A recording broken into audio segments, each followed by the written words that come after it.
जय श्री राम। आज हम सब एक विषय पर चर्चा करने के लिए उपस्थित हुए हैं।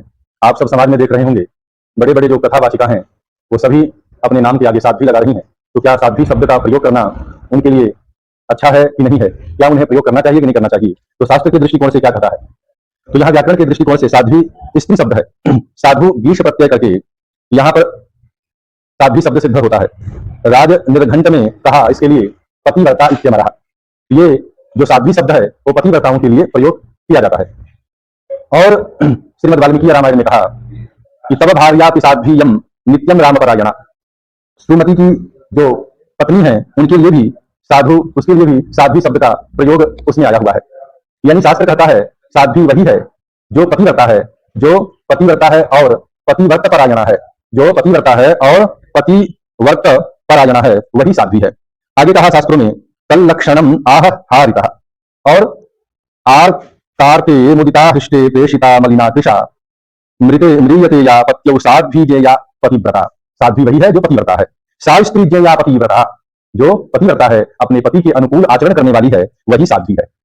आज के युग में क्या हो रहा है कि जो ब्रह्मचारी है ढोलक के साथ, ढोलक वाले के साथ में कथा करने जा रही हैं, वहीं उनका जो है सीताराम गोलमाल है, भाई गोलमाल है, ये सारी कार्य हो रही हैं और वहां वो साध्वी लगाती हैं। ये तो नहीं जानती कि साध्वी किसे लगाना चाहिए। जब वो ब्रह्मचारी होकर के शादी विवाहित नहीं किए हुए समय में वो साध्वी लगाती हैं, इसका मतलब है कि वो किसी अन्य पुरुषों के साथ में रमण करती हैं, गमन करती हैं। साध्वी लगाने का उनका कोई औचित्य ही नहीं है।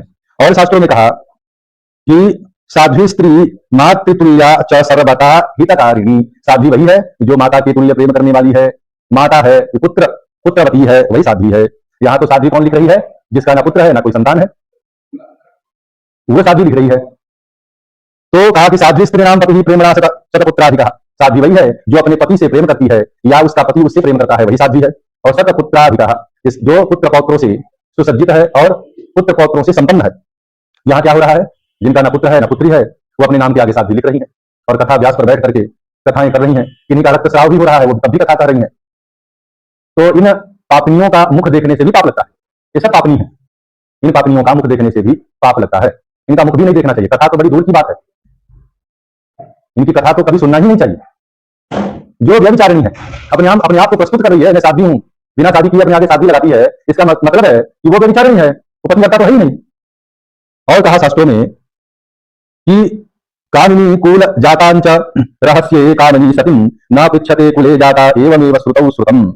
और श्रुतौ पुराणे साया या सांच चरित्र मनिरूपितम ताशुको विश्वसेत प्राज्यों अप्रज्ञांच दुराशयाम तासाम को वा रिपुम नित्यम प्रार्थयन्ति नवम नवम दृष्ट्वा सुवेशम पुरुषम इच्छन्ति हृदये सदा। वो वही स्त्री साध्वी लिख सकती है जिसे अपने पति का हृदय में हमेशा प्रेम की इच्छा प्रकट करती हो, वही साध्वी लिख सकती है। यहाँ तो साध्वी वो लिख रही हैं जिनका शादी ही नहीं हुआ है। जो साध्वी वही लिखे जिनका शादी हो गया हो। अब तो वो कथा भी बोल रही हैं, वेदादि शास्त्रों को, श्रीमद् भागवत महापुराण की भी कथा कर रही हैं। रसिक साध्वी क्या क्या लगा करके अपनी नामों को फेसबुक में, यूट्यूब पे और कहां कहां बैनर पोस्टर में सब जगह प्रदर्शित कर रही हैं। उसको थोड़ा सा भी समझने का, जानने का उनके मन में कोई विचार नहीं उत्पन्न है कि मैं नाम से ख्याति होती है और नाम ही पाप को दर्शा रहा है। और कह रहे हैं यहाँ पे कि जैसे अन्यच्च सुते स्तनान्धेयः स्नेहो या कांक्षान वे तीक्षोभिते पति स्नेहस्य साध्वी नाम। जो अपने पति का सदैव स्नेह प्राप्त करती हो वही साध्वी है। और कालाम नारहंति षोडशीम, और जो 16 वर्ष से ऊपर की हो चुकी है, षोडशी है और अपने पति के प्रेम से प्रेमवित हो रही है, जो प्रेम में पलित हो रही है, वही साध्वी लिख सकती है। और कहा स्तनांधे स्तन दानांतम मिष्टान्ने भोजनावधि कांते चित्तम सतीनांत स्वप्ने जाने च संततम। और जो नान्य कृष्णा जले कृष्णा साध्वी नाम स्वामिना विना, जो व्यक्ति भोजन करता है, भोजन के लिए अन्न आवश्यक है, पीने के लिए जल आवश्यक है, वैसे ही साध्वी के लिए स्वामी आवश्यक है, यानी पति। तात्पर्य यहां यही है कि साध्वी वही लिख सकती है अपने नाम के आगे जो पतिव्रता है, धर्मपरायणा है। और कहा कि साध्वी नाम तो यथा प्रिय, साध्वी कैसी हो तो अपने पति की प्रियतमा हो, वही साध्वी लिख सकती है। और शास्त्रों में कहा साध्वी का अर्थ ही है पतिव्रता। अमरकोश में कह दिया कि साध्वी का अर्थ क्या है? पतिव्रता।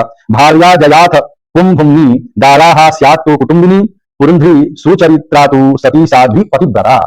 ये पतिव्रता स्त्रियों के लिए ये संबोधन शब्द लगाने में सुंदर हो सकता है, परंतु जो शादी विवाहित नहीं है वो भी अपने नाम के आगे आजकल साध्वी लगा रही हैं, वो सर्वथा गलत है, पाप है। आप सब विचार करें। धन्यवाद। ओम।